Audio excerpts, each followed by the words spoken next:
apparently when I took that quick break, people couldn't hear you for a few minutes, and I'm trying to figure out why that is. That is, does seem odd.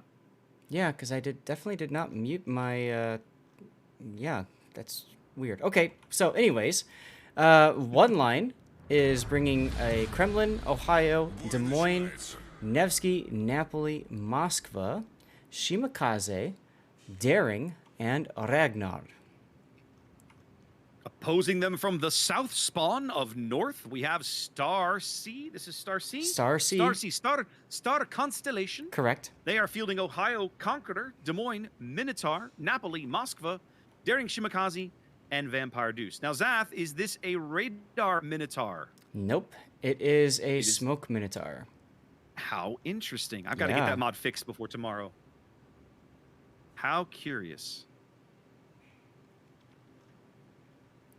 Yeah, the chat is saying that you just kind of disappeared for a few minutes and came back, so I don't know. Who knows? We'll figure it out, or we won't. Maybe it's a glitch in the Matrix.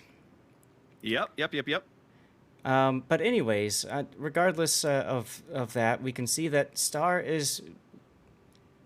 I was about to say they were going in A-centric, but it looks like they're going Charlie-centric, C-centric. Which is... Yeah, it looks like both teams are going for a pretty heavy C deployment here. Yeah. The Vampire Deuce, that's Crom's coming from the south, is going to be the only one going to B anytime soon, it looks like. As Conqueror, Shimakaze, Napoli from Star C headed over to the A flank to mirror Ohio, Nevsky, and Shimakaze from one line. Everybody else both seems to be going to the C cap, where there's going to be a big rumble. Yes. Which you sometimes see on this map, right? True. I mean, C is usually a very contested cap because once you kind of work your way over there, you can kind of push through. There's more cover to potentially sneak people down through the 9-10 lines. Whereas if you're trying to push up the 1-2 line, there is literally nowhere to hide. The hardest part about going on the 1-2 line, and you know, if you play a lot of clan battles, you've probably experienced this too, which is once you win that side, what do you do? If you keep pushing farther south, you basically allow the enemy to use interior lines and essentially, you know, rotate as necessary to take you out. So it's very hard to push past that spot. Looks like A is going to go early to one line here, although there are a whole bunch of torpedoes lurking into that cap from both the Napoli and the Shimakaze. That's right. And, Rodrigo in trouble early. But larger Neptunes, Shimakaze does pick that up. Rodrigo's daring here, trying to bust into the bottom end of C, getting radared by, well, somebody. There's 3 around, so it could be anybody, really. Whose radar is running right now, Zath? That's Bastion's Moskva. Okay, so the 12-kilometer Moskva radar picking up the daring and driving him off the cap, stealing about half his HP, forcing him back. He'll have to burn a heal and, well, try and get back into it. Right. But there are 6 ships for one line at the C cap, Zath. So I don't think Star C is going to get in there any day soon. They are going to pick up B, though. Coming in a radar, a Des Moines radar that will or won't pick up Crom. It does pick up Crom, but I don't think anybody has any shots. So he's going to get B pretty calmly there. Yep. No big deal. Yep. Crom, we've seen before. He's done some ridiculous things in Des Moines. He's also a pretty good destroyer player, as you can see here. Knowing when it's safe to go into places is very important in destroyer, especially with all this radar. Rodrigo, being a little greedy here, was detected for a while longer than he needed to be, but he basically wanted to keep that angle on the Des Moines and the Kremlin. So he paid for it with a little HP. He's not really getting too much out of this, though. We're about to see a little bit of a clash between Forabex's Des Moines and McGurgan's Napoli over here on the 9 line. But Furra's barrels weren't quite looking. He had AP loaded, but not in time to get it down range. No, that was a good turnout there by McGurgan. Very. Well timed. He timed that perfectly.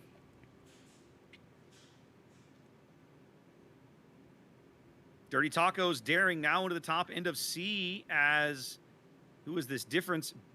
Byaku? I'm going to mispronounce this name horribly. But he is into the bottom end of A. The Nevsky radar, that's Desu Moines. Desu Moines, I see what you did there. Picking him up, forcing him off the A cap. A whole bunch of torpedoes going in. That's right. But none of them connecting. No. No. The Minotaur now working on farming the Nevsky. That is bold, and it's working too. Well, for a while he was not spotted. Punished here. He is spotted now, though. Well, he is for the moment. He's been taking shots at the Shimakaze. But, I mean, it's a good time to be spotted because there's really only one battleship that can respond. Lewd Boy in the Kremlin is kind of stuck north of C right now. So we're having a little bit of a Sitzkrieg going on at sea, I think. It's just going to come down to who wins this. Sitzkrieg. Yeah. Comes down to whoever's going to win this war of attrition, essentially. Now Crom's Shimakaze rotates to A, married up with the Shimakaze. They're going to tag team this cap together. Very smart. Now that they know the Nevsky, excuse me, I almost called him Des Moines because of his name. Because his radar is down and they know it. They'll be able to pick that cap up and start narrowing the gap. We're about 6 minutes into the game. Both teams trading pretty well. And the cap control flipping there. Although Rodrigo's daring finally bites off a little too much. Yep. And he goes out. I had just panned the camera over in time to see those shells hitting Rodrigo.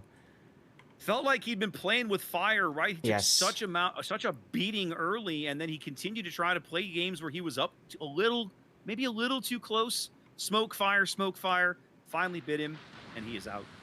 Yep. Got a little greedy, paid for it. Unfortunately, that does mean that Star C is down a destroyer over on the east flank. Which, I mean, on the one hand, one line already owns that flank. So... yeah. There's if I'm Star C, you almost have to consider just pulling off of that side of the map completely. Oh, absolutely. Commence toilet bowl operations.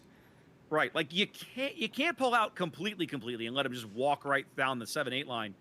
But you do feel like that maybe there's a case to be made for, all right, maybe leave the Moskva, leave the Ohio, pull the Des Moines off, hold them there as long as you can. Because they don't know this, but you can look at one line and they're starting to redeploy, right? Lord Vegeta's Des Moines getting turned around, Dirty Tacos daring, now going to head towards mid. Crom, while you were talking there, got into a big destroyer fight with Larger Neptune. He got slapped. Well, the problem is that Larger Neptune has friends. Yeah, Larger Neptune has friends around. Crom's still burning in there. Is he still lit? Yes, he is. He is on Nevsky radar, so he will most likely go down. Down to 700 HP. He's on triple fire. Going out. There it is right there, folks. That feels like a huge mistake. That's He was perfectly healthy when he came over to help. That's a pretty big one, yeah. I think he thought he could take the Shimakaze, but his teammates weren't in a position to support him on that fight. Nope. It's a 2-ship lead now for one line.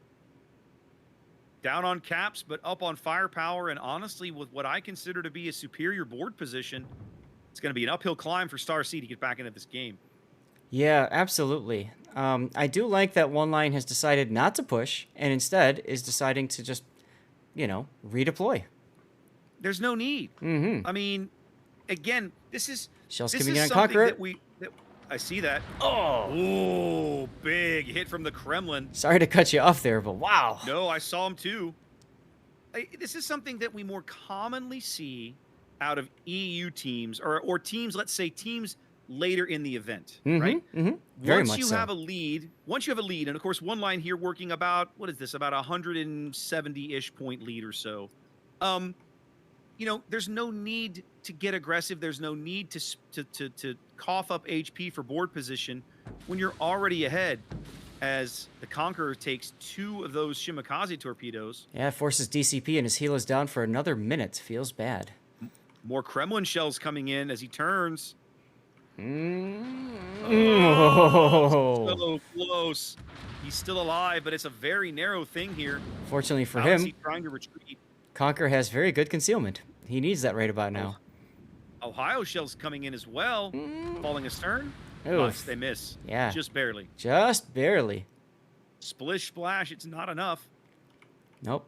Now, Star C has been closing the gap because of the board control, but you see now Lord Vegeta, he's going to move up into B, and if I'm the Minotaur, that's not a gunfight I'm excited about. I mean, you don't get to make mistakes against a Des Moines as a Minotaur. Right. Right. By the way, I think It does take a solid hit there. I think it's pronounced Vegeta? Vegeta. Okay, I know it's an anime thing, but I would never pronounce it correctly because I have no idea. It's some weeb thing. There you go. Now, there's a Minotaur going, and oof, by Byaku difference just went down. Yep, losing their Shimakaze in the A cap, probably again to the Nevsky radar. Yes, Des Moines' radar is up right now. Thor deciding But I just think to... it's going to cost them. It's going to cost them their Shimakaze as well, and it does. Thor pays a huge price for that, though. Big hits from the Ohio. He's trying to heal and go dark. If he's no, the Nevsky's too close. He can't go dark with the Nevsky in that position. He's got smoke in 1 minute and 10 seconds, so That's not going to do it. Right, he could have tried making the second Inky. Ohio salvo's coming in. And this might hurt. This might finish him. Nope. No. Extra There thick are some Napoli Nevsky torps armor. coming in, but those should only be what, 10-kilometer torps? They're going to be well astern of him. Nevsky's? I thought they were 8s. Are they 10? Maybe they are 8s. Either way, they're astern and they're going to run out. I don't remember. For all the sound and fury, Lord Vegeta does pick up B, but it might cost him his ship now under 4K for briefly as he's healing and running north. Yep, they are 8-kilometer torps, by the way. So Thor is out. Okay. I mean, he just found himself silent now. So now Des Moines is doing a little bit of French radar action, trying to get some hits. Thor just gets hits. Thor's crazy low over here on the 2 line. As Lord Vegeta does manage to survive, although there's Conqueror HE shells hunting him now. Ooh. They clip him. It's not They enough. do clip him. Still retreating. Valenci was able to heal up back to 1/3 of his health. Raised the barn. 200-point lead for 1 line, but it still feels... Theoda's in trouble. maybe Theoda goes a little down. Tenuous. Ooh, he's hung out there all game. Yep. Brilliant job of living this long, but Yep. He was in a There he very goes. good position there. 3-ship lead, 90 seconds on the timer here for a 1-line victory. They've pulled Vegeta out way back off the B cap. Yep. The Thor. Ragnar and the Daring pushing up. Look at this. Thor was able now to go dark, smoke, and heal. And he's getting the heck out of here. He's got his second. No, he's not. He's turning in now. Feels like he's got to take out the Ohio, it seems. Well, they got to make a play, right? They need to make something happen I mean, to keep the game going. Under a minute here, but those torpedoes are going to miss the Ohio. There's the Those are gonna shells. Take 1, maybe 1. Nope, he's going to move up and dodge it. Look at this right turn. Under the screws. Oh. Right under the screws and right through the bow. That's going to do it. 1 line wins the game here on North. That's Solid right. showing from them today here. What an ending. Woo! I've been Really just solid, tactical, board control-y kind of play out of those guys, like all game, you know? That's right. That's right. Good work by 1 line. Getting that win. I've been talking with Pell as well. They want to make sure that we can jump into this game. Well, we're down to our last scheduled game is KSX and No Cap, but And they're holding it